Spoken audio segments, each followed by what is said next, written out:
اختتام خطاب کے لیے شیخ اقبال احمد مدنی حفظہ اللہ کو دعوت دے رہا ہوں. آپ کا تعلق بھی اسی سے ہے. آپ ہندوستان کی مشہور درگاہ بنارس سے آپ نے کیا ہے اور اس کے بعد مزید علم کے لیے آپ نے مدینہ یونیورسٹی میں تعلیم حاصل کی ہے. وہاں سے آپ نے علم حدیث میں ایم اے کیا ہے اور پھر اس کے بعد آپ نے حدیث کے علم سے عام نقطے پر پی ایچ ڈی کیا ہے. وہ نقطہ کیا ہے؟ حدیث بتائیں تو حدیثوں کے اندر کوئی تعارض ہوتا ہے. ایک حدیث کے اندر یہ حکم ہے, دوسری حدیث کے اندر دوسرا حکم ہے, اس کے خلاف. تو اس کا تفصیلہ کیسے ہو, اس کا سولوشن کیسے ہو, اس کی ترتیب کیسے ہو. جیسے آپ موضوع پر آپ نے تفصیل کی ڈگری حاصل کی ہے, آج ہمارے بیچ وہ موجود ہیں. میں موضوع کو دعوت دیتا ہوں کہ آپ تشریف لے آئیں. آپ کا عنوان ہے ضعیف روایات کیا ہوتا ہے, اس تعلق سے وضاحت کریں گے. میں احترام کے ساتھ آپ کو دعوت دے رہا ہوں اور وضاحت کریں گے.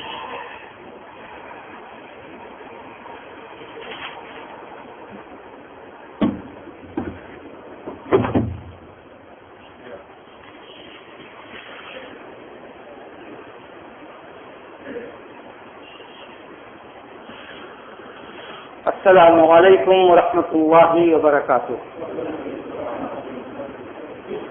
ان الحمد للہ نحمده ونستعینه ونستغفره ونعوذ باللہ من شرور انفسنا ومن سیئات اعمالنا. من يهده الله فلا مضل له ومن يضلل فلا هادي له. وأشهد أن لا إله إلا الله وأشهد أن محمدا عبده ورسوله. يا أيها الذين آمنوا اتقوا الله حق تقاته ولا تموتن إلا وأنتم مسلمون. يا أيها الناس اتقوا ربكم الذي خلقكم من نفس واحدة وخلق منها زوجها وبث منهما رجالا كثيرا ونساء واتقوا الله الذي تساءلون به والأرحام إن الله كان عليكم رقيبا. يا أيها الذين آمنوا اتقوا الله وقولوا قولا سديدا يصلح لكم أعمالكم ويغفر لكم ذنوبكم ومن يطع الله ورسوله فقد فاز فوزا عظيما. أما بعد فإن خير الحديث كتاب الله وخير الهدي هدي محمد صلى الله عليه وسلم وشر الأمور محدثاتها وكل محدثة بدعة وكل بدعة ضلالة وكل ضلالة في النار. أعوذ بالله السميع العليم من الشيطان الرجيم. بسم الله الرحمن الرحيم. الله عالم حيث يجعل رسالته. برادران اسلام و معزز حاضرین، اللہ رب العالمین نے اپنے آخری نبی جناب محمد رسول اللہ صلی اللہ علیہ وسلم کو جو شریعت عطا کیا، وہ شریعت ایسی قوم میں آئی جن کو ہم اور آپ اہل عرب کہتے ہیں، جاہل کہتے ہیں، تہذیب اور تمدن سے ناآشنا سمجھتے ہیں۔ لیکن جب اللہ رب العالمین نے شریعت نازل کی تو ایک جملے نے وہ تعریف کی اس قوم کی کہ اس سے جامع تعریف کچھ نہیں ہو سکتی۔ رب العالمین کا ارشاد ہے، اللہ اعلم حیث یجعل رسالتہ، اللہ کو بہت اچھی طریقے سے معلوم ہے کہ اپنے اس آخری پیغام کو اسے کہاں رکھنا ہے۔ پہلے عرب کے اندر جاہلیت میں ہونے کے باوجود جو خوبیاں، جو صلاحیتیں پائی جاتی تھیں، دنیا کے اور کسی خطے میں نہیں پائی جاتی تھی۔ یہی وجہ ہے کہ اہل عرب میں انبیاء اور رسول حضرت اسماعیل علیہ السلام کے بعد نہیں بھیجے گئے۔ کیوں؟ اس لیے کہ جب وہ کوئی بات مان لیتے تھے تو جان چلی جائے لیکن ان کی زبان نہیں پھرتی تھی. اور وہی سب کچھ اس وقت ہوا جب ان لوگوں نے اس دین کو قبول کر لیا. مارے گئے, ستائے گئے, کاٹے گئے, بھوکے رکھے گئے, سولیوں پہ چڑھایا گیا, آگ کے انگاروں پہ لٹایا گیا. کون سی ایذائیں جو اس زمانے میں کسی انسان کے دماغ میں آ سکتی تھی وہ ان کو نہیں دی گئی. لیکن اس کے باوجود کسی نے بھی اپنی زبان کو نہیں بدلا اور کسی نے بھی دین سے دین اسلام کے قبول کرنے کے بعد ایذا رسانی کی وجہ سے اس کو نہیں چھوڑا. جی ہاں, اللہ اعلم حیث یجعل رسالتہ. اس کے برعکس دوسری قومیں جو تھیں, قوم یہود کو دیکھ لیجیے, مسلسل انبیاء اور رسول آتے رہے. بیک وقت 2-3 نبیوں کی ضرورت پڑتی تھی, لیکن اس کے باوجود یہ قوم سدھرنے والی نہیں. اندازہ لگا لیجیے کہ اہل عرب میں اور دوسرے لوگوں میں کیا فرق تھا. بہرحال یہ رسالت, یہ پیغام جب اللہ نے یہاں نازل فرمایا تو ان لوگوں نے اس رسالت کا حق ادا کر دیا اس کی حفاظت کے لیے, اور وہ خدمات انجام دی جس کی نظیر اور جس کی مثال سابقہ تاریخ میں نہیں ملتی ہے. خواہ اس کے یاد کرنے کا معاملہ ہو, اس پر عمل کرنے کا مسئلہ ہو, اس کی تحریر کرنے کا مسئلہ ہو, اس کے پہنچانے کا مسئلہ ہو, ہر طرح سے جتنا بھی طریقہ اور جتنے بھی وسائل ہو سکتے تھے اس شریعت کی انہوں نے حفاظت کیا اور حفاظت کر کے بعد میں آنے والے لوگوں تک پہنچا دیا. جی ہاں, یہ شریعت جو 2 حصے میں منقسم ہے, محض سمجھنے اور سمجھانے کے لیے, وہ ہے کتاب اور سنت, جس کو ہم اور آپ سنت کہتے ہیں. اسی سنت کا دوسرا نام حدیث ہے. یہ حدیث رسول جس کی ابتدا اس دن سے ہوئی ہے جس دن سے قرآن کریم کا نزول ہوا, جب غار حرا میں نبی محترم صلی اللہ علیہ وسلم کو یہ پڑھایا گیا کہ اقرا بسم ربک الذی خلق, اسی وقت سے حدیث رسول کی ابتدا ہوتی ہے. اور اگر اس حدیث رسول کو ختم کر دیا جائے تو آپ یہ ثابت ہی نہیں کر سکتے کہ قرآن کریم کا نزول جناب محمد رسول اللہ صلی اللہ علیہ وسلم پر ہوا ہے. اسی کا تذکرہ حضرت عائشہ رضی اللہ تعالیٰ عنہ نے اپنی روایت میں کیا ہے کہ جناب محمد رسول اللہ صلی اللہ علیہ وسلم نے اس واقعے کو, نزول قرآن کے واقعے کو جو آپ نے بتایا ہے, تو جو واقعہ آپ نے بتایا واقعہ پہلے پیش آیا ہے. حضرت جبریل سے جو گفتگو ہوئی ہے یہ اقرا بسم ربک الذی خلق کے نازل ہونے سے پہلے ہوئی ہے. وہی گفتگو کیا ہے؟ حدیث رسول, یعنی وہی سے حدیث رسول کی ابتدا ہوتی ہے. دراصل حدیث رسول کی جو تعریف کی جاتی ہے اصطلاح کے اعتبار سے وہ یہ ہے, جناب محمد رسول اللہ صلی اللہ علیہ وسلم کے اقوال, آپ کے افعال اور آپ کی تقریرات اور آپ کی صفات پیدائشی یا اخلاقی, اس سے مجموعے کو حدیث رسول کہا جاتا ہے. جو گفتگو آپ نے کیا, جو باتیں آپ نے اپنی زبان سے کہی وہ, اور جو کام آپ نے کر کے لوگوں کو دکھایا اور بتایا وہ, اور جو چیزیں جو کام کسی صحابی نے آپ کے سامنے کیا, آپ نے دیکھا لیکن اس کو برا نہیں گردانا, وہ اسی کو تقریر کہا جاتا ہے. تقریر کا مطلب خطبہ نہیں, کیونکہ خطبہ وہ کلام میں آ گیا. تقریر کے معنی عربی زبان میں ثابت رکھنا, باقی رکھنا, یعنی کسی صحابی نے کوئی کام کیا اس کو باقی رسول نے جان بوجھ کر کے علم میں آنے کے باوجود ویسے باقی رکھا, گویا کہ رسول صلی اللہ علیہ وسلم کی تصدیق صحابی کے عمل کو حاصل ہے. ایسے ہی آپ کی صفات, اخلاقی صفات, مثلاً آپ سچے تھے، آپ امین تھے، آپ اخلاق اور کردار کے اعتبار سے نمایاں تھے، آپ کا کوئی مشابہ نہیں تھا اچھے اخلاق میں، اچھی گفتگو میں، اچھی وعدہ کے نبھانے میں، وغیرہ وغیرہ جو اخلاق کی باتیں ہوتی ہیں. اور آپ کی صفات مثلا جناب محمد رسول اللہ صلی اللہ علیہ وسلم کا چہرہ مبارک اس شکل کا تھا، آپ کے چہرے پر جو داڑھی تھی اس کی شکل یہ تھی، آپ کے بال ایسے تھے، آپ کے ہاتھ کی انگلیاں ایسی تھیں. یہ جو پیدائشی صفات انسان کے ہوتے ہیں، جسمانی صفات، یہ تمام چیزیں اصول اور ضابطے کے حساب سے انہی کو حدیث رسول کہا جاتا ہے. یہ حدیث رسول سب سے پہلے صحابہ کرام نے اس حدیث کو دیکھا، سمجھا، عمل کیا، حفاظت کیا، امت تک انہوں نے پہنچایا.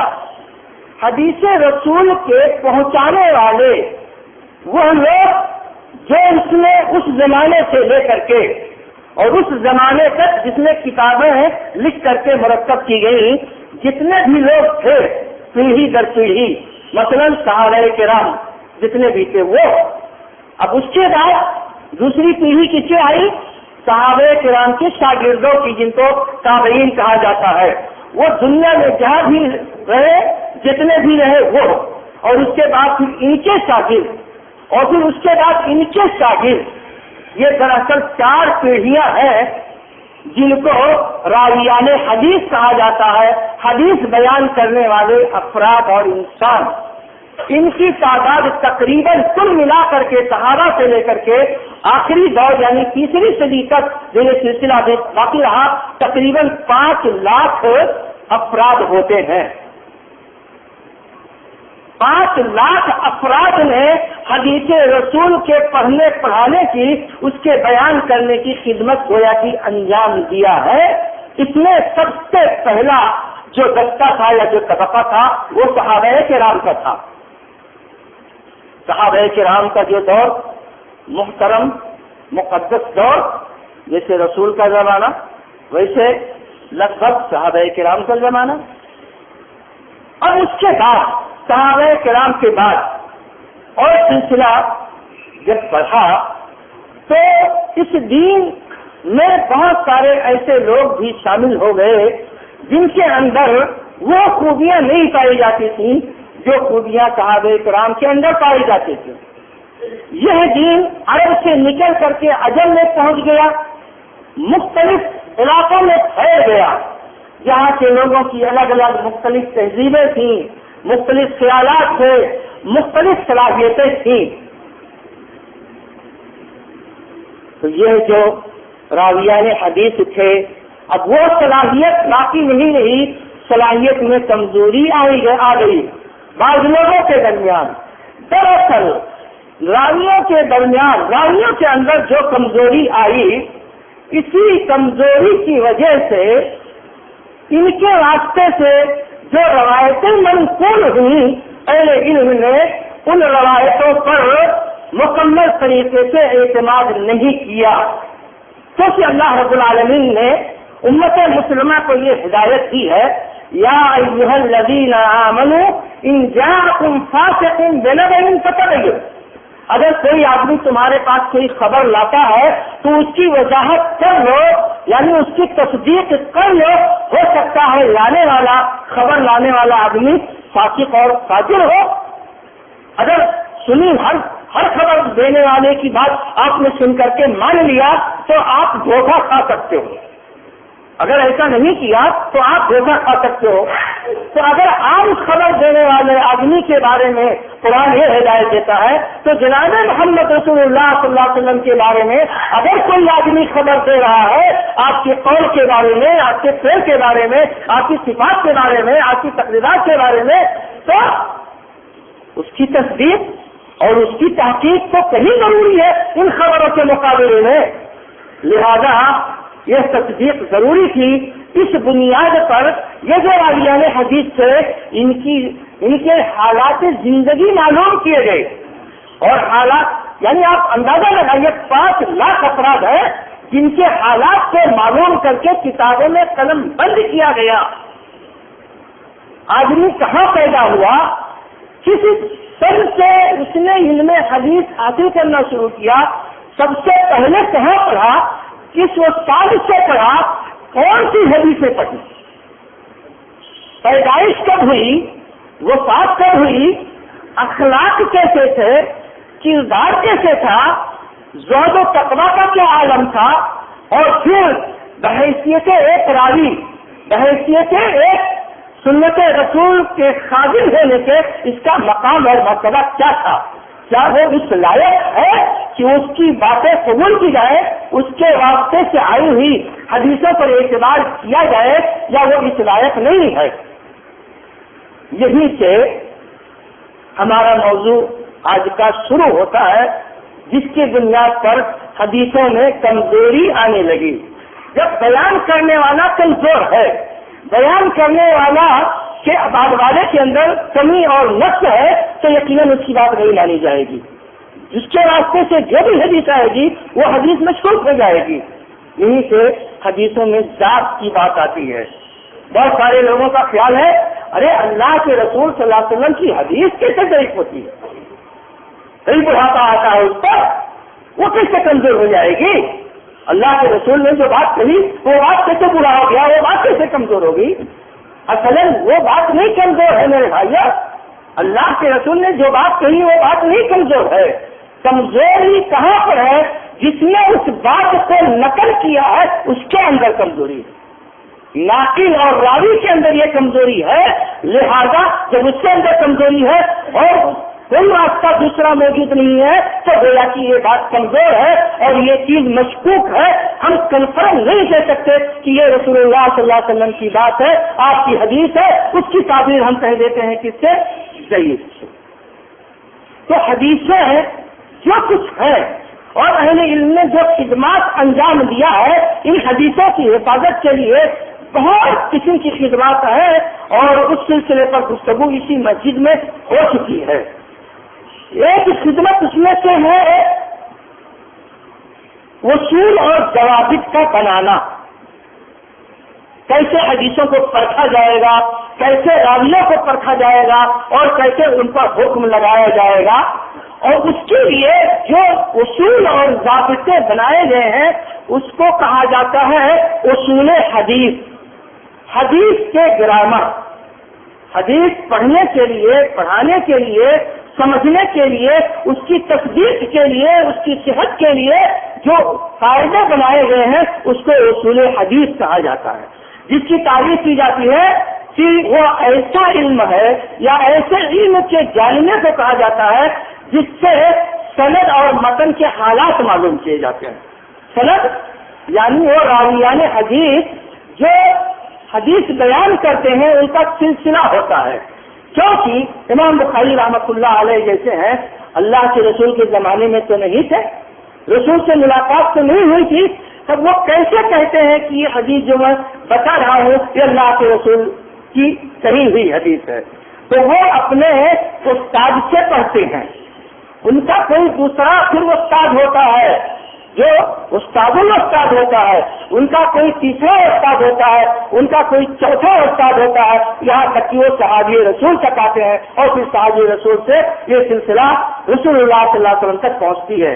اسی سلسلے کو اسناد کہا جاتا ہے، یعنی ایک راوی حدیث کو اپنے استاد سے اس نے سنا بغیر کسی واسطے کے، پھر اس کے استاد نے اس سے پہلے اپنے استاد سے سنا تھا بغیر کسی واسطے کے، سیدھے ان کی زبان سے سنا، اس طریقے سے انہوں نے سنا، پھر انہوں نے سنا، ایسے 4-5 سلسلے 6 سلسلے ہوتے ہیں، اور پھر امام بخاری نے گویا کہ اس کو سن کر کے اور لکھ دیا صحیح بخاری میں، امام مسلم رحمۃ اللہ علیہ نے ایسے سلسلے سے سن کر کے اور وہ حدیث کو لکھ دیا صحیح مسلم میں، امام ترمذی نے ایسے سنا اور انہوں نے سنت ترمذی میں لکھ دیا۔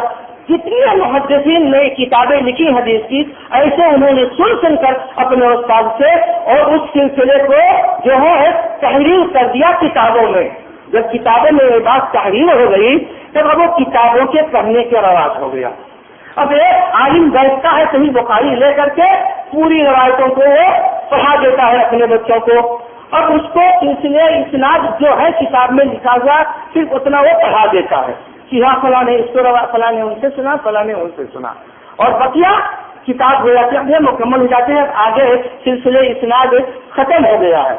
یہ اللہ رب العالمین کی بہت بڑی مہربانی تھی، ورنہ اگر یہ سلسلے اسناد چلتا رہتا تو جناب محمد رسول اللہ صلی اللہ علیہ وسلم سے لے کر قیامت تک کتنی پیڑھیاں انسانوں میں آئیں گی تو کتنے افراد کے حالات معلوم کرنے پڑتے۔ لہذا یہ اللہ رب العالمین کا فضل و کرم تھا کہ اس نے علماء کے دماغ میں یہ بات ڈال دی کہ نہیں، یہ سلسلہ زیادہ طویل نہ کیا جائے، اس کو ختم کیا جائے، چنانچہ حدیثیں لکھ لی گئیں۔ تو یہ جو سلسلے اسناد ہوتا ہے اس پر طرح طرح کی گفتگو ہوتی ہے، اور یہ گفتگو دراصل وہ راویوں کے اوپر ہوتی ہے جو حدیث کے بیان کرنے والے ہوتے ہیں۔ تو یہ حدیث بیان کرنے والے جو لوگ ہوتے ہیں، بعض حدیثیں ایسی ہوتی ہیں جس کو مان لیا 50 آدمیوں نے پڑھا ہے، 50 آدمیوں جنہوں نے پڑھا ہے، اس نے فلاں سے پڑھا، اس نے فلاں سے پڑھا، اس طرح سے 50 آدمیوں کے اپنے الگ الگ 50 استاد ہیں، اور انہوں نے جو پڑھا تو انہوں نے بھی الگ الگ 50 استاد سے پڑھا۔ اس طریقے سے جا کر 50 صحابہ کرام نے جناب محمد رسول اللہ صلی اللہ علیہ وسلم سے سنا۔ تو یہ سلسلہ جو بہت بڑی تعداد میں آتا ہے تو یہ حدیث رسول کی پہلی قسم ہوتی ہے جس کو متواتر کہا جاتا ہے، اور تعریف اس کی اس طرح بتائی جاتی ہے کہ تعداد راویوں کے تعداد کے اعتبار سے حدیث کی قسمیں، پہلی قسم متواتر اور دوسری قسم خبر احاد۔ یہ اصطلاحی کلمے ہیں جس کو محض سمجھنے اور سمجھانے کے لیے بنایا گیا ہے۔ یہ کوئی ایسا نہیں ہے کہ یہ کلمے جو ہیں کہیں حدیث میں لکھے ہوئے ملے ہوئے ہیں یا کتاب میں لکھے ہوئے ملے ہیں۔ جیسے ہمارا اور آپ کا نام ہے کیوں رکھا گیا ہے؟ تاکہ ایک دوسرے کی معرفت ہو جائے۔ ایسے یہ علوم جو ہے اصطلاح نام رکھ دیا گیا ہے محض معرفت کے لیے۔ کوئی دوسرا بھی کوئی رکھ سکتا ہے، لیکن اگر ہر آدمی ایسے نام رکھتا جائے تو علوم حاصل کرنا بہت مشکل ہوگا۔ آپ لوگ پڑھتے ہیں، سائنس پڑھتے ہیں، الجبرا حساب پڑھتے ہیں، اس میں ہر ایک کے لیے اصطلاح متعین ہے۔ گرامر کی کوئی بھی کتاب آپ پڑھو گے تو وہ اصطلاح متعین ہے، اس کے علاوہ دوسرا اس کا نام رکھ دو، آپ کوئی تیسرا ہے تیسرا نام رکھ دے تو خالی نام یاد کرنے میں بچے رہ جائیں گے، علم حاصل نہیں ہوگا۔ تو اس طریقے سے یہ اصطلاح متعین ہو گئی ہے جس کو تمام علماء نے قبول کر لیا ہے اور ان اصطلاح کو معرفت کے لیے بنیاد بنا لیا ہے۔ تو اگر اتنی بڑی تعداد سے روایت آتی ہے تو اس روایت کو متواتر کہا جاتا ہے، اور اگر راویوں کی تعداد کم ہو تو ایسی صورت میں اس کو خبر احاد کہا جاتا ہے۔ یہ جو خبر احاد ہوتی ہے تو اب اس کی 2 قسمیں ہوتی ہیں۔ نمبر 1 مقبول، نمبر 2 مردود۔ مقبول یعنی قابل قبول، اور مردود یعنی نہ قابل قبول۔ یہی وہ مردود ہے جس کا نام ضعیف رکھ دیا گیا ہے، تعبیر اس کی ضعیف سے کر دی جاتی ہے۔ تو مقبول روایت وہ ہوتی ہے جس میں راوی جو شریک ہیں بیان کرنے والے، ان کے حالات ایسے ہوں جن سے ان کے اوپر اعتماد ہو جاتا ہے کہ ہاں چونکہ ان کے اندر تقویٰ اور پرہیزگاری برابر پائی جاتی ہے، یہ ایسے شخص ہیں جو برے اعمال سے ہمیشہ بچتے رہے، اچھے اعمال کرتے رہے، ماحول اور معاشرے میں جو بھی خصلتیں اچھی اور بہتر سمجھی جاتی ہیں، جو شریعت سے ٹکراتی نہیں ہیں، جو فضائل اعمال ہوتے ہیں وہ سب کچھ کرتے رہے، ان کا دماغ، ان کا حافظہ اچھا اور مضبوط رہا، تو ایسے لوگوں نے اگر روایت نقل کیا ہے تب گویا کہ یہ قابل اعتماد ہیں، یعنی یہ حدیث بیان کرنے والے ایسے ہیں جن پر اعتماد کیا جاتا ہے۔ اس کی تعبیر کی جاتی ہے جس میں خبر دینے والے کی سچائی راجح ہو، یعنی حدیث بیان کرنے والے راوی کے اندر جو صداقت پائی جاتی ہے وہ صداقت غالب ہو، اور ہمارے دل میں سکون اور اطمینان ہو جائے کہ ہاں انہوں نے جو حدیث بیان کی ہے یہ قابل قبول ہے۔ اور اگر ایسا نہیں ہے، خبر دینے والے کے اندر اگر کوئی کمزوری پائی گئی تو ایسی صورت میں پھر جب ہم اس کے واسطے سے کوئی روایت سنیں گے تو ہم کو اطمینان نہیں ہوگا، کسی کو بھی اطمینان نہیں ہوگا جب انسان کے اندر کمزوری پائی جاتی ہے تو اطمینان نہیں ہو سکتا ہے کسی کو. تو لہذا جس کے خبر دینے والے کی سچائی راجح نہ ہو اس واسطے سے جتنی بھی روایتیں آئیں گی وہ سب مردود کہلائیں گی، یعنی ناقابل قبول. اب جو قابل قبول روایتیں ہوتی ہیں ان کی کل 4 قسمیں ہوتی ہیں. ایک کا نام ہے صحیح لذاتی، ایک کا نام ہے صحیح لغیرہ، ایک کا نام ہے حسن لذاتی اور ایک کا نام ہے حسن لغیرہ. یہ 4 قسم کی جو روایتیں ہیں یہ وہ روایتیں ہیں جن کو مقبول کہا جاتا ہے. اب اگر اس کے گہرائی اور جو ہے بہت زیادہ باریکی میں جانا چاہیں تو شاید مسئلہ مشکل ہو. موٹے طور سے آپ یہ سمجھ لیجئے کہ ایک انسان ہے جس کا دماغ بہت اچھا ہے، دوسرا انسان ہے وہ صادق ہے، امین ہے، متقی ہے، پرہیزگار ہے، لیکن اس کے مقابلے میں اس کا دماغ کیا ہے؟ اس کے مقابلے میں کم ہے. تو جو اعلیٰ دماغ والا ہے اس کے واسطے سے جو روایت آتی ہے تو اس کو کہا جاتا ہے صحیح لذاتی. ایک روایت ایسی ہے جو تھوڑے کمزور دماغ والوں کی طرف سے آتی ہے. اب جو کمزور دماغ اس میں تھوڑا سا آ گیا تو اب کوئی دوسرا اور ہے جو وہی روایت نہیں بیان کر رہا ہے. اگر کوئی دوسرا ایسا مل جاتا ہے تو گویا کہ اس کی جو کمزوری تھی اب ہم کو یقین ہو گیا کہ اس نے غلطی نہیں کیا ہے کیونکہ دوسرا آدمی جو اسی روایت کو بیان کرتا ہے. تو اب ایسی صورت میں اس کو کہا جاتا ہے صحیح لغیرہ، یعنی دوسرے کی مدد سے یہ روایت صحیح ہوئی ہے اور پہلا جو ہے وہ اپنے بلبوتے صحیح ہوئی ہے. ایسے ہی حسن روایت حسن لذاتی.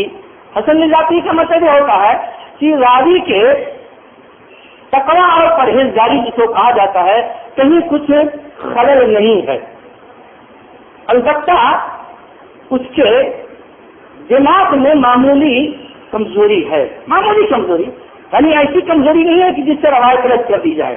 ایسی صورت میں اگر اس واسطے سے روایت آتی ہے تو چونکہ معمولی فرق پایا گیا اس کے دماغ میں لہذا صحیح اس کا نام نہیں رکھا گیا بلکہ اس کا نام حسن رکھ دیا گیا تاکہ یہ جو درجات ہیں راویوں کے اندر اس درجات کے حساب سے جب نام لیا جائے تو آپ سمجھے کہ یہاں حسن کا مطلب کیا ہوا اور صحیح کا مطلب کیا ہوا. صحیح کا مطلب نمبر اعلیٰ اور حسن کا مطلب اس کے بعد کا جو درجہ ہے. اب یہ راوی کوئی ایسا راوی ہے جس کے اندر ایسی کمزوری ہے اکیلے اگر وہ روایت بیان کرتا ہے تو اطمینان نہیں ہوتا ہے، لیکن اور کوئی دو ایک اور آدمی مل جاتے ہیں اسی درجے کا ہے، تھوڑا کم درجہ ہے تو اور کوئی مل جاتے ہیں 2-4 تو روایت کا درجہ بڑھ جاتا ہے تو اس کی روایت کو حسن لغیرہ ہی کہتے ہیں. یعنی روایتوں میں کمزوری رہتی ہے اگر فرد واحد ہو تو، لیکن اگر تائید مل جاتی ہے تو وہ کمزوری تائید کی وجہ سے ختم ہو جاتی ہے تب اس کو کہا جاتا ہے حسن لغیرہ. اب یہ 4 قسمیں صحیح لذاتی، صحیح لغیرہ، حسن لذاتی، حسن لغیرہ، بس یہی 4 قسمیں وہ ہیں جو مقبول ہیں اور یہی 4 قسمیں وہ ہیں جس کو ہم اور آپ حدیث کہتے ہیں. اس کے علاوہ اور کسی کو حدیث نہیں کہتے. یہی وہ 4 قسمیں ہیں جن کا ماننا، جن کا قبول کرنا ہر مسلمان کے لیے واجب اور ضروری ہے. یہی وہ حدیثیں ہیں مقبول جس کو اللہ رب العالمین نے جناب محمد رسول اللہ صلی اللہ علیہ وسلم کے اوپر نازل فرمایا ہے. یہی وہ حدیث ہے جو اللہ رب العالمین کے حکم سے اور اللہ رب العالمین کی نگرانی میں جناب محمد رسول اللہ صلی اللہ علیہ وسلم کی بحیثیت سے مفسر قرآن کریم کی تفسیر کرتی ہیں.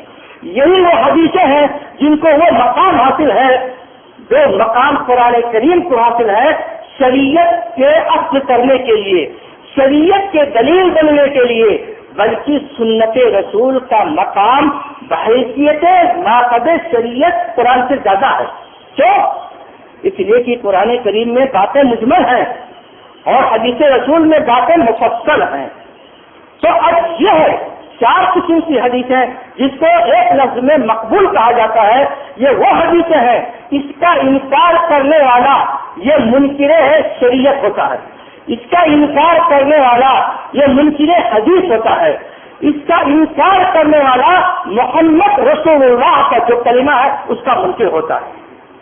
میرے بھائیوں، اب میرے خیال سے یہ بات واضح ہو گئی کہ ہم جو اہل حدیث ہیں تو ہمارے لیے بس یہی حدیث کافی ہے جس کو مقبول کہا جاتا ہے.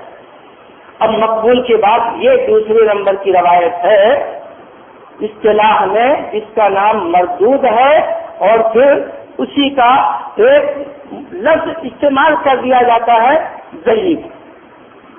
اب یہاں سے تھوڑی تفصیل کی ضرورت ہے. جو روایت مردود ہوتی ہے یعنی ضعیف ہوتی ہے تو اس کے اسباب ہوتے ہیں. دو سبب ہوتے ہیں روایتوں کے کمزور ہونے کے یا مردود ہونے کے. نمبر 1، سلسلے اسناد جو ہوتا ہے اس میں کہیں کسی راوی کا نام حذف ہو گیا. جیسے ابھی مثال آپ نے سنی کہ مثلا کوئی روایت ہے جو ہم نے پڑھی، کس سے پڑھی؟ خان صاحب سے پڑھی. خان صاحب نے کس سے پڑھا؟ چاچا سے پڑھا. مثلا چاچا نے کس سے پڑھا؟ وہ چاچا سے پڑھا. ٹھیک ہے. اب جب روایت بیان کرنے کی بات آئی تو ہم نے سیدھے چاچا کا نام لے لیا، خان صاحب کو چھوڑ دیا. اس کو کہتے ہیں انقطاع. سند ٹوٹ گئی گویا کی، کیونکہ ہماری ملاقات ان سے نہیں ہے. ہماری ملاقات کس سے ہے؟ روایت انہوں نے ان سے لیا ہے. تو اب یہ اس کو کہا جاتا ہے سند میں انقطاع، ٹوٹی ہوئی سند. تب سند میں اگر کہیں بھی انقطاع ہو تب وہ روایت ناقابل قبول ہو جاتی ہے. اچھا، اب جب سند میں انقطاع ہوتی ہے تو اب روایت کے ضعیف ہونے کی 6 شکلیں بنتی ہیں. نمبر 1، جس کو اصطلاح میں معلق کہا جاتا ہے. معلق، مرسل، معضل، منقطع، مرسل، مدلس، یہ 4 شکلیں اس کی بنی. اب وہ اصطلاح کی گہرائی میں جانے کی کوئی ضرورت نہیں کہ معلق کیا ہے، مرسل کیا ہے، کیونکہ اگر وہ سب بتائیں گے تو آپ یہ بھی بات نہیں سمجھ پائیں گے. تو جب سند میں انقطاع ہو کسی بھی صورت سے، تب اگر اس طرح سے روایت آ گئی تو ایسی صورت میں وہ روایت کیا ہو گئی؟ ناقابل قبول ہوئی کہ نہیں ہوئی؟ ہم نے جس سے نہیں سنا اس کا نام لے رہے ہیں تو ہم جھوٹے ہیں کہ نہیں ہوئے؟ تو ایسے راوی کی روایت قابل قبول نہیں ہوتی. دوسری جو خرابی ہے یہ راوی کے اندر ہوتی ہے. یہ تو راویوں کا سلسلہ میں جو ہے وہ خرابی ہوئی، اور یہ راوی کے اندر خرابی ہوتی ہے. اچھا، راوی کے اندر جو خرابی ہوتی ہے 2 قسم کی خرابیاں ہوتی ہیں. اب وہ 2 قسم کی جو خرابیاں ہیں ان کی اصطلاحی تعریف ذرا مشکل ہے آج کے لیے. موٹے طور سے آپ یہ سمجھ لیجیے کہ ایک کا نام ہے عدالت اور ایک کا نام ہے ضبط. عدالت یہ اچھائی ہے، ضبط یہ اچھائی ہے. عدالت میں کمزوری یہ خرابی ہے اور ضبط میں کمزوری یہ خرابی ہے. عدالت کا مطلب یہ سمجھ لیجیے راوی کا متقی اور پرہیزگار ہونا. ضبط کا مطلب یہ سمجھ لیجیے کہ راوی کے دل و دماغ کا، حافظے کا اچھا ہونا. اب اگر عدالت میں کمزوری ہوتی ہے یعنی دین میں خرابی ہوتی ہے تو آدمی جھوٹا ہوتا ہے. جھوٹا ہونے مطلب یعنی حدیث رسول میں اس کا جھوٹ بالکل کنفرم ہوتا ہے، وہ پکڑا جاتا ہے. حدیث گڑھتے ہوئے آدمی پکڑا جاتا ہے. یہ سب کام محدثین نے کر کے رکھ دیا، کتابوں میں لکھ کے کس نے حدیث گڑھی، کون سی حدیث گڑھی، کب گڑھی اور کیوں گڑھی، یہ تمام تفصیلات کے ساتھ وہ حدیثیں لکھی ہوئی موجود ہیں. اس کا ایک الگ موضوع ہے جس کو وضع حدیث کہا جاتا ہے، یعنی حدیث گڑھنے کی بات کب سے شروع ہوئی، کیوں شروع ہوئی، کن لوگوں نے کیا، کیا کیا کارکردگی دکھائی، یہ ایک الگ موضوع ہے اپنی جگہ پر. تو اب جب دین میں کمی ہوتی ہے تو اس کے درجات ہوتے ہیں. بعض آدمی نہایت ہی فاسق و فاجر ہوتے ہیں، بھلے مسلمان ہوتے ہیں، اور بعض لوگوں کا درجہ تھوڑا کم ہوتا ہے. آپس میں جو جھوٹ بولتے ہیں ایک دوسرے سے بات چیت کرتے ہوئے، تو ایسے لوگوں کو اصول حدیث کی اصطلاح میں کہا جاتا ہے متہم بالکذب، یعنی اس کے اوپر جھوٹ کا الزام ہے. حدیث رسول میں جھوٹ نہیں پکڑا گیا ہے، آپس میں تو جھوٹ بولتا ہے. تو اب جو آدمی آپس میں جھوٹ بولتا ہے، اللہ سے نہیں ڈرتا ہے، تو کبھی وہاں بھی تو غور کر سکتا ہے، حدیث رسول میں بھی جھوٹ بول سکتا ہے. لہذا اصطلاح میں اس کو کیا کہا جاتا ہے؟ متہم بالکذب. تاکہ نمبر 1 کا جو جھوٹا سچا آدمی ہے اس میں اور اس کے درجے میں فرق کیا جائے. اب یہ جو متہم کذب راوی ہوتا ہے اس کی روایت کا ایک نام دیا جاتا ہے، وہی ہے موضوع. اور جو جھوٹا راوی ہوتا ہے یعنی حدیث رسول میں جس کا جھوٹ پکڑا جاتا ہے، جس کو کاذب کہتے، جس کو کذاب کہتے، جس کو دجال کہتے، مختلف نام سے یاد کیا جاتا ہے. ایسے آدمی سے کے واقعے سے جو بھی روایت آئے گی اس کا نام ہو جاتا ہے موضوع یعنی کہی ہوئی بات، کیونکہ آدمی جھوٹا ہے اور حدیث رسول میں جھوٹ بولتا ہے، لہٰذا اس کا کوئی اعتبار نہیں. اور جو آپس میں جھوٹ بولتا ہے جو مسلمان، تو اس کے واسطے سے اگر کوئی روایت آتی تھی تو اس کو کہتے تھے متروک، یعنی اس کی بھی روایت قابل قبول نہیں ہے. فرق صرف اتنا ہے کہ وہ جو جھوٹا ہے حدیث رسول میں جو جھوٹ بولتا تھا وہ اگر توبہ کر لے کہ اب نہیں بولوں گا تو بھی اس کی روایت قابل قبول نہیں ہوگی، اس کے بعد بھی نہیں قابل قبول ہوگی، زندگی بھر اس کی روایت قابل قبول نہیں ہوگی احتیاط کے طور پر. اور یہ جو آپس میں جھوٹ بولتا ہے وہ توبہ کر لے کہ نہیں بولوں گا، تو اس توبہ کے بعد جس دن توبہ کیا اس کے بعد اگر وہ کوئی روایت بیان کرتا ہے تو وہ مان لی جائے گی. یہ دونوں میں فرق ہے. تو یہ دو قسم کی جو روایتیں ہیں یہ بدترین روایتیں مانی جاتی ہیں.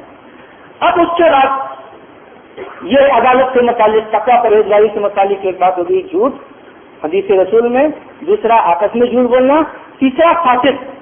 فاسق کا مطلب گناہ کبیرہ. کوئی بھی گناہ کبیرہ کرنے والا آدمی شریعت کی نگاہ میں کیا ہے؟ فاسق ہوتا ہے. ابھی آپ نے گناہ کبیرہ کی تفصیل سنی اور بہت مکمل بہت اچھی تفصیل آپ نے سنی، ایک اچھا شاید ایسی تفصیل آپ نے نہیں سنی ہوگی.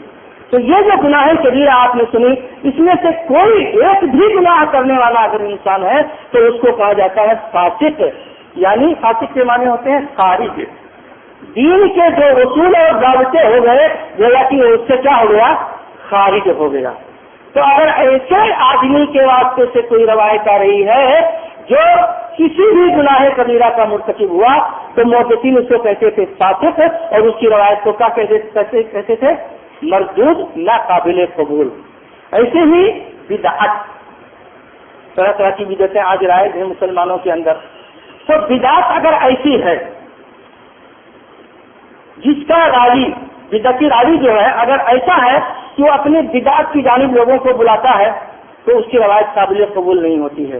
ایسے ہی بعض لوگ ایسے ہوتے ہیں راوی میں جن کا نام معلوم ہوتا ہے لیکن یہ نہیں معلوم ہوتا ہے کہ یہ ثقہ ہے یا ضعیف ہے، یعنی متقی پرہیزگار ہے، ضبط کے اعتبار سے ٹھیک ہے یا نہیں ٹھیک ہے، تو اس کو یہ مان لیا جاتا ہے کہ چونکہ ہم کو نہیں معلوم اس لیے اس کو قلم قرار دے دیتے ہیں. تو یہ 5 قسم کی چیزیں ہوئیں جس کا تعلق عدالت سے یعنی تقویٰ اور پرہیزگاری سے ہے. حدیث رسول میں جھوٹ بولنا، آپس میں جھوٹ بولنا، فاسق ہونا، بدعتی ہونا اور مجہول ہونا. یہ کل کتنے ہوں گے؟ 5. 6 پہلے ہوئی تھی، 5 یہ ہوئے، کتنے ہوئے؟ 11. اب اس کے بعد ضبط یعنی دماغ کا جو حافظہ ہوتا ہے، دماغ کے حافظے میں جب کمزوری آتی ہے تو بعض کے اندر بہت کمزوری ہوتی ہے، بعض کے اندر تھوڑا کم ہوتا ہے، بعض کے اندر اس سے کچھ کم ہوتا ہے. تو اس حساب سے یہ میزان بنایا گیا ہے. تو اس میں ہوتا ہے فاسق غلط، بہت زیادہ غلطی کرنے والا. ایک حدیث پڑھتا ہے تو اس میں 90% غلطی کرتا ہے. تو اس کا مطلب کیا ہوا کہ یاد نہیں کیا. فاسق غفلت کا مطلب پڑھتے وقت طالب علم اگر ہے پڑھتے وقت وہ دھیان سے نہ سنے. استاد پڑھا رہا ہے اس کو نیند آ رہی ہے، استاد پڑھا رہا ہے یہ کسی اور کام میں مشغول ہے، استاد پڑھا رہا ہے اس کا دماغ اڑا ہوا ہے. ایسے ہی استاد پڑھانے والا پڑھاتے وقت بالکل چاق چوبند رہے، جو کہتا ہے وہ سمجھتا ہے. اگر ایسا نہیں ہے تو گویا کہ وہ راوی کیا ہو گیا؟ مغفل. تو نمبر 1 بہت زیادہ غلطی کرتا ہے، نمبر 2 میں سب مغفل ہے. جب صحیح ڈھنگ سے پڑھا نہیں تو کہاں سے صحیح بات بتائے گا وہ؟ لہٰذا اس کی آواز کیا ہوگی؟ ناقابل قبول. ایسے ہی پڑھا ضرور ہے لیکن برابر یاد نہیں کر پاتا ہے. حدیث پڑھاتے ہوئے کبھی اس کو اس طرح پڑھتا ہے کبھی اس طرح پڑھتا ہے، کبھی کچھ پڑھتا ہے کسی نے ٹوک دیا ارے مولانا یہ کیا بتایا، ایسا نہیں ہے. اچھا ہاں ٹھیک ہے آپ کی بات صحیح ہے. دوسرا کہتا ہے کہ نہیں وہ نہیں صحیح ہے، یہ کیسے؟ ہاں آپ کی بات صحیح ہے. تب اس کو کہتے ہیں وہم. اب یعنی اس کا اعتماد نہیں ہے اپنے اوپر، کبھی ان کی بات کو صحیح مانتا ہے، کبھی ان کی بات کو صحیح مانتا ہے. تو اس طریقے سے کل 5 قسم کی بیماریاں ہوتی ہیں اور ان کا ایک 5 نام ہو گیا، تو کل ملا کر کے دونوں 10 ہوتے ہیں. تو 6 5 11 اور پھر یہ 5 16، یہ 16 ہوئے. اس میں ایک ہے مخالفت سے خاص، یعنی ایک آدمی ایسا ہے جو بھلے اپنا اچھا ہے لیکن جو روایت وہ بتا رہا ہے اس کے 10 ساتھی مثلاً اور ہے ساتھ میں پڑھنے والے، اسی وقت سے اس نے کوئی پڑھا، اس نے نہیں پڑھا. یہ اس روایت میں کچھ ایسی بات کہہ رہا ہے جو بقیہ 10 نہیں کہہ رہے ہیں. تو جو بقیہ 10 نہیں کہہ رہے ہیں تو اس کا مطلب کہ اس کو کہیں دھوکہ ہو گیا. بھلے سے کہا ہے لیکن جب 10 آدمی ایک طرف ہے، ایک 11واں اکیلے ایک بات کہہ رہا ہے، پڑھا ہے سب نے اسی ایک استاد سے، تو بھائی تمہارے پاس یہ زیادتی کہاں سے آ گئی؟ تو اس سے مخالفت صفات کہا جاتا ہے. اب یہ مخالفت بھی 6 طرح سے ہوتی ہے. کسی کو مدرج، مصحح، مسترد، محرف، مزید کی متصل اسانید، یہ سب اس کے نام ہوتے ہیں. تو یہ 6 اور ملا لیجیے، کتنا ہو گیا؟ 7 6 23. یہ 23 اسباب یہ ہوئے روایتوں کے مردود ہونے کے. اس کے علاوہ 24واں، ایک راوی بھلے اچھا ہے، آدمی بھلے اچھا ہے لیکن صحبت نہیں اچھی ہے، یعنی اس کے 2 صحباب اچھے نہیں ہیں، برے لوگوں کے ساتھ اٹھتا بیٹھتا ہے، نالائق لوگوں کے ساتھ اٹھتا بیٹھتا ہے. جو ہے ایسا آدمی محدثین کی نگاہ میں مجرم ہو جاتا ہے، کیونکہ دوست کہتے ہیں دوست اس سے پہچانا جاتا ہے. جب آپ برے لوگوں کے ساتھ ہو تو اس کا مطلب کہ آپ کا معاملہ ٹھیک نہیں ہے. مان لیا ایسے راوی ہیں جو ضعیف ہیں، جو جھوٹ کہنے والے ہیں. اب ایک ثقہ آدمی ان کے پاس جا کر بیٹھتا ہے، ان سے حدیث لیتا ہے، تو محدثین اس کو کہتے ہیں کہ نہیں، یہ فلاں کے ساتھ رہتا ہے، زوفہ سے روایت کرتا ہے، جھوٹوں اور مکاروں سے جا کر حدیث پڑھتا ہے، لہٰذا یہ مشکوک ہو گیا، جان دے چھوڑ دو. تو یہ ہو گیا 24واں. ایک وہ ہے محدثین کی ہاں جس میں کوئی آدمی حدیث بیان کرنے لگتا ہے، کتاب اکیلے پڑھ کر کے مطالعہ کر کے، استاد سے نہیں پڑھتا ہے، اس کو محدثین صحافی کہتے ہیں. یہ طریقہ سے نہیں، کتاب سے روایت کرتا ہے. تو جب آدمی حدیث استاد سے نہیں پڑھے گا نا تو اس کے اندر بہت خامیاں رہ جائیں گی، کیونکہ راویوں کے جو نام ہوتے ہیں نا اس کے تلفظ جو ہوتے ہیں بغیر استاد کے پڑھے ہوئے نہیں معلوم ہو پائیں گے. حدیث میں جو کلمات ہوتے ہیں تو بعض کلمات کے پڑھنے میں وہ غلطی کرے گا، اور جب پڑھنے میں غلطی کرے گا تو سمجھنے میں بھی غلطی کرے گا، جدا کو خدا کروا لے گا. لہٰذا محدثین حدیث کی روایت کو ناقابل قبول قرار دیتے ہیں. یہ ہو گیا 25واں. کتنے اسباب ہوئے؟ 25 اسباب ہوئے. تو جب 25 اسباب ہوئے تو 25 نام بھی ہو گیا ہر ایک کا. ابھی جو نام آپ نے سنا یہ سب انہیں 25 کے نام ہے سب. اب کل ملا کر کے آئیے اکٹھا کر لیں مسئلے کو. یہ سارا کا سارا ملا کر کے کل 3 قسموں میں تقسیم ہوتا ہے. نمبر 1 موضوع جو آپ نے سنا، نمبر 2 متروک جو آپ نے سنا. یہ دونوں ایسے ہیں جن کا تعلق جھوٹ سے ہے. بقیہ جو ہے ان روایتوں کو ضعیف کہا جاتا ہے. اصطلاح میں انہیں کو ضعیف کہا جاتا ہے. حالانکہ کبھی کبھی ایسا بھی جو موضوع متروک ہوتے ہیں کیونکہ ناقابل قبول ہوتے ہیں ان کو بھی ایسے ضعیف کہہ دیا جاتا ہے، یہ سمجھانے کے لیے کہ قابل قبول نہیں ہے. لیکن اصطلاح کے اعتبار سے جب آپ دیکھیں گے تو یہ 3 قسم کی روایتیں ہوتی ہیں جو مردود ہوتی ہیں. یہ کل 25 ملا کر کے موضوع، متروک اور ضعیف. اب یہ جو ضعیف ہوتا ہے نا تو راوی کے اندر جو کمی ہوتی ہے، کسی کے اندر بہت زیادہ ہوتی ہے، کسی کے اندر کم ہوتی ہے اور کسی کے اندر درمیانی ہوتی ہے. اس حساب سے آپ دیکھیے روایت جو ضعیف ہوتی ہے ذات شدید یعنی بہت زیادہ ضعیف، اور ذات متوسط جس کو خالی ضعیف کہہ دیا جاتا ہے، اور ذات خفیف. 3 قسم کی. لیکن سب کے پر ہوئے کیا؟ مردود، ناقابل قبول. اب یہ 3 قسم کی جو روایتیں آئی ہیں تو اب آپ دیکھیے کہ ہم لوگ فی الحال کہاں پر ہیں؟ حدیث ضعیف میں ہیں. اب یہاں سے اب اس کی جو تفصیل ہے وہ یہ ہے کہ یہ جو حدیث ضعیف جس کو لوگ یہ کہہ کر کے اڑا دیتے ہیں مذاق میں کہ حدیث بھی کہیں ضعیف ہوتی ہے، یہ حدیث اگر کوئی آدمی قبول کرتا ہے تب اس کے اندر جانتے ہیں کتنی خامیاں ہوتی ہیں، یعنی کتنی مخالفت ہوتی ہے۔ نمبر 1، محدثین نے جو اصول اور ضابطہ بنایا ہے مقبول اور مردود کا، گویا کہ جس پر اجماع ہو چکا ہے ایک زمانے سے، وہ تمام علماء کرام کی مخالفت کر رہا ہے۔ روایتیں کون سی قابل عمل ہیں؟ مقبول، اور مردود جتنی ہے سب ناقابل قبول۔ اب اگر کوئی آدمی کہتا ہے نہیں ضعیف چلے گی تو اس کا کہنا کیا ہوا؟ تمام ضابطے کی جس پر اجماع ہو چکا ہے گویا کہ وہ اس کی مخالفت کر رہا ہے۔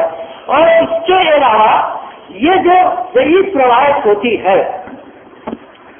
مشکوک ہوتی ہے، راوی کے کمزوری کی وجہ سے، مشکوک روایت پر عمل کرنے سے، مشکوک باتوں پر عمل کرنے سے رسول اللہ صلی اللہ علیہ وسلم نے منع کیا ہے،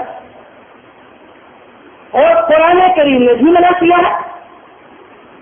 لا یغنی من الحق شیئا، شخص دو والی بات ہے، حق کے لیے مفید نہیں ہے، تو ہم کو تو شریعت کی ضرورت ہے نا، حدیث رسول پر عمل کرنا ہے نا، تو شخص دو والی بات یہاں نہیں چلے گی۔ تو نمبر 1 ضابطہ کی کمزوری ہے، اور نمبر 2 یہ جو ہے رسول اللہ صلی اللہ علیہ وسلم نے جو بات کہی ہے، اللہ رب العالمین نے جو بات کہی ہے وَإِنَّ الظَّنَّ لَا يُغْنِي مِنَ الْحَقِّ شَيْئًا، اس کے مخالف ہے۔ اور جب اللہ رب العالمین نے مسلمانوں کے حکم دیا ہے کہ اگر خبر لانے والا فاسق ہو، قابل اعتماد نہ ہو تو اس کی بات نہ مانو، اس کے لیے خلاف ہے، تو پھر ضعیف روایتوں پر کیا عمل کریں گے ہم لوگ کسی بھی مسئلے میں، کسی بھی موضوع میں؟ تو اللہ رب العالمین کی یہاں بھی ممانعت ہے، اللہ کے رسول کی یہاں بھی ممانعت ہے، اصول اور ضابطے بھی ممانعت آتی ہے۔ اور ظاہر بات ہے کہ یہ جو ضعیف روایتیں ہوتی ہیں، آپ سنتے ہیں اس کو مختلف جگہوں پر، یہ بہت عجیب غریب روایتیں ہوتی ہیں۔ ضعیف روایتیں جو شروع ہوتی ہیں، آپ دیکھیے لوگ بدعتوں کے وقت پہ ایک نماز پڑھتے ہیں، صلاۃ الفیہ کہتے ہیں، صلاۃ الفیہ ہزارمی نماز، وہ ان کا اپنا طریقہ بھی جانتے ہیں، معلوم نہیں کیا کیا اللہ عالم کس شیطان نے سکھایا ہے۔ تو یہ صلاۃ الفیہ کے بارے میں جو فضیلت شروع ہوتی ہے کل 70,000 جتنا ہے تب 70,000۔ اب دیکھیے ایک آدمی جو ایک رات میں صلاۃ الفیہ ادا کر لے اس کے سارے گناہ معاف، 70,000 فرشتے اس کے گناہوں کو مٹانے کے لیے لگ جاتے ہیں، ڈیوٹی لگتی ہے۔ کتنے؟ 70,000 فرشتے اس کے گناہوں کی مٹانے پر لگ جاتے ہیں۔ آئندہ سال والے گناہ معاف، پچھلے سال والے گناہ معاف، اللہ عالم یہ فرشتے پھر مٹاتے کیا ہے؟ اللہ کل حال۔ اس کے بعد یہ جو ہے 70,000 فرشتے اس کے لیے جنت میں محل تیار کرنے پر جٹ جاتے ہیں، جنت میں محل بنانے لگتے ہیں، یعنی ان کی جنت بنی ہوئی نہیں ہے، تو یہ نئی جنت کس کی بن رہی ہے؟ شداد والی ہے، تو وہ جنت بنانے ہیں 70,000 لگتے ہیں، 70 سے کم نہیں ہوتے ہیں، تو 70,000 وہ گناہ مٹانے پہ لگتے ہیں۔ ارے تو گناہ آیا کہاں جب تمہارا کل معاف ہو گیا 2 سال کا؟ تو یہ 70,000 فرشتے کی کیا ضرورت ہے گناہ رگڑنے کی؟ وہ کیا لاگتے ہیں پھر؟ اس کے بعد 70,000 حوریں، کتنی؟ 70,000 حوریں بالکل تیار ہیں ملاقات کے شوق میں، اور یہ 70,000 حوریں ہیں، ان کی خدمت کرنے والی یعنی ان کو مزین کرنے والی جو دایا ہے 70,000، کتنی؟ 70,000 دایا اس کی مالش کرتی ہیں، تب ان کی جنت والی روح تیار ہوتی ہے بھائیوں، اور پورے خاندان کے لیے آدمی جنت کا ٹھیکیدار بن گیا۔ ایک رات کی عبادت صلاۃ الفیہ میں اتنی پاور ہے تو ہم تو پڑھیں گے 5 وقت نماز، بھائی پڑھے رہتے 5 وقت نماز، اس کی جہاں رسم لگنی رہتا کہ کیا حیثیت ہوئے گی بھائی؟ جو رسول نے بتایا، جس کا حکم اللہ نے دیا، جس کو فرض کیا، جو ہم ایک رات میں مار دیں گے ایک الفیہ ہو گیا زندگی بھر کے لیے کافی، فرشتے تو جھوٹ ہی گئے ہیں اپنا سب بنانے کے لیے، ٹھیکہ تو مل گیا ان کو، کام چالو ہے اپنا۔ تو میرے بھائیوں یہ کتنا بڑا دین میں نقصان ہے، اور مسلمانوں کا عقیدائی ضعیف حدیثوں نے کتنا برباد کیا ہے جس کی کوئی انتہا نہیں ہے۔ اور اسی پہ آپ دیکھیے پورے مسلمان جن کی تعداد بہت زیادہ ہے اور جن کو اپنے تعداد پہ دام بھی ہے کہ ہماری تعداد بہت زیادہ ہے، یزید ماجید سے زیادہ نہیں ہے، تو بہرحال اب یہ جو ہے یہی سب مسئلہ چل رہا ہے۔ جس کی وجہ سے حدیث رسول اکرم پیچھے چلی جا رہی ہے، اب اس کو کیا ضرورت ہے؟ تو میرے بھائیوں ضعیف حدیث پر کہہ دو کہ ہاں عمل کریں گے چاہے جیسی ہو، تو آپ دیکھیے کتنا بڑا نقصان ہو رہا ہے۔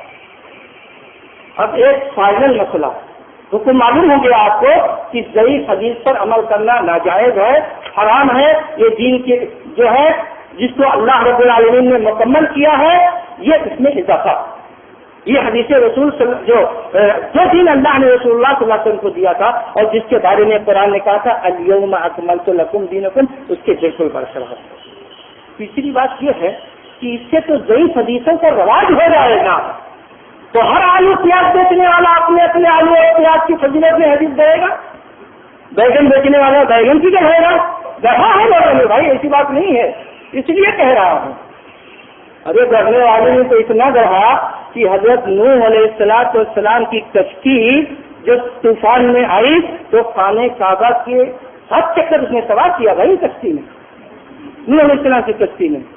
اس سیلاب کے اندر پانی میں ڈوبا ہوتا پوری دنیا غرق تھی تو کشتی نے خانہ کعبہ کا 7 چکر لگایا۔ اچھا ٹھیک ہے، اس کے بعد کیا ہوا؟ مقام ابراہیم پر آ کر 2 رکعت نماز بھی پڑھا کشتی نے۔ یہ بڑا لوگوں کے دماغ میں نہیں سمجھ میں آئے گا، بہت باریک بات ہے۔ اچھا مقام ابراہیم تو شاید آپ لوگوں نے سنا ہوگا، حجاج کرام جانتے ہیں، خانہ کعبہ کے سامنے ایک ایسے تھوڑا گنبد نما ایک شیشہ ایسے اونچا سا نظر آتا ہے۔ حضرت ابراہیم علیہ السلام جب خانہ کعبہ کی تعمیر کر رہے تھے، دیوار اونچی ہو گئی تو وہ پتھر اٹھا کے حضرت اسماعیل نے رکھا تھا، اس پہ کھڑے ہو کر اور دیوار اونچی کیا تھا۔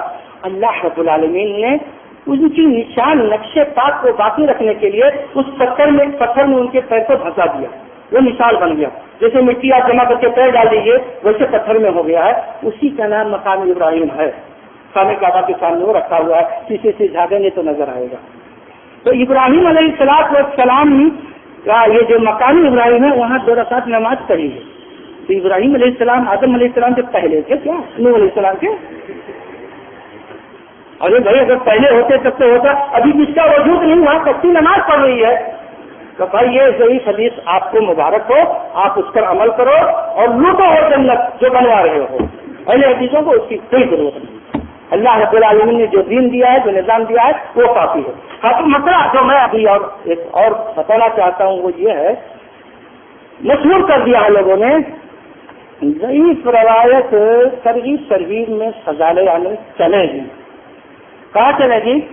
فضائل اعمال میں چلے گی ضعیف روایت۔ اچھی بات ہے، کون سی ضعیف روایت چلے گی یہ نہیں بتاتے ہیں، خالی اتنے کہتے ہیں چلے گی ضعیف روایت۔ جن علماء نے ضعیف روایت کے چلنے کی بات صحیح ہے انہوں نے 9 شرطیں لگائی ہیں۔ وہ نمبر 1 وہ ذات جو ہے خفیف والی، وہ ذات کیا ہے؟ ایک دم آخری درجے والی ہو۔ ٹھیک ہے بات ہے، یہ آخری درجے والی ذات ہے، یہ فضائل اعمال والے بتاتے ہیں کسی کو کہ یہ آخری درجے والی ضعیف ہے اور یہ بیچ والے یہ ضعیف ہے یا یہ اوپر والی ضعیف ہے یا یہ موضوع ہے یا یہ متروک ہے۔ کون بتاتا ہے فضائل اعمال پڑھتے پڑھاتے وقت؟ کوئی بتاتا ہے؟ اگر بتا دے تو کاہے لوگوں کو اس میں مبتلا کر پائیں، جیسے ایک مسلمان سنے گا یہ ضعیف ہے اس سے بھاگ آئے گا، جاؤ ضعیف ہے تو میں کیا کروں گا اس کو؟ تو یہ تو گھٹی چھپی ہوئی بات ہو جاتی ہے، چھپا دیتے ہیں کہ یہ جو ہے کچھ نہیں بتائیں گے، کچھ بھی اپنا جو سمجھ میں آئے گا اس کو فضائل اعمال پہ لکھ ڈالیں گے اور اپنے ماننے والوں کو اسی پہ نچائیں گے۔ اب یہ انہیں سب فضائل اعمال پہ سب ناچ رہے ہیں۔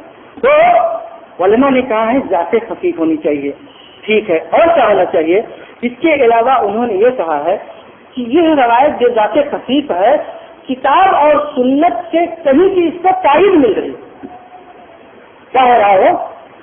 کتاب اور سنت سے کہیں سے تائید مل رہی ہو تب، اگر کتاب و سنت میں کہیں موجود ہے تو تائید کی کیا ضرورت ہے بھائی؟